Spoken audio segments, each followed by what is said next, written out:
friends, welcome to a new series of podcasts that we're doing for 2012. We're calling these 3-minute deliveries. One of the questions we get from customers and potential customers when they call is what's all the other cool stuff that people are doing, either from a safety standpoint or a patient comfort standpoint, or just what one department wants and they want to make sure that they're up to date on the latest, greatest items. So what we're going to do is we're going to go through units, 3 minutes or less, and just showcase a few of the unique features to each of the trucks. Hope y'all enjoy them. So here we are on our first 3-minute delivery, and I'm timing myself. This truck's going to Jackson County, Florida. Has a couple of unique or different features in the back of it. Back here we have speakers. These are off the truck radios, so they have some long transport times, so that helps calm down the patients and probably even the medics in the back. At the end of the action wall cabinet, we have an IV pump bar.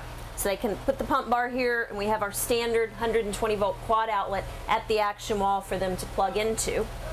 In the cabinets, we have provided the acro bins. These are bins that are 10 3/4 inches deep. They make them in a 5.5 inch wide and an 11 inch wide. In our cabinet setup, our action wall cabinet and our 2 front wall cabinets, you can put 60 of these acro bins in there. 60 of the 5.5 inch wide, or 30 of the 11 inch wide, or some combination. Also, above this front inside outside compartment, they've put one of our powder coated 3-high aluminum glove box holders here, so they've got easy access to the gloves inside the module. Behind the captain's chair, if you can see this, let me scoot it forward for you, they have put an Engel refrigerator.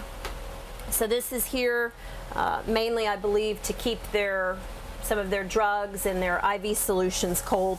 It also has a place on it for a hasp so you can lock this, and then above it they have a double locking drug box, and then our standard 120 volt outlet on the front wall so that we can plug this thing right in. Let's go outside. Jackson County has a very cool striping and lettering job with their red and gold. Typical setup with our LEDs. They've added a Nerf bar to the chassis, just make it a little bit easier to get in and out of. And then on the front bumper, instead of doing just our standard push bar, they've done a grill guard that has full wraparounds.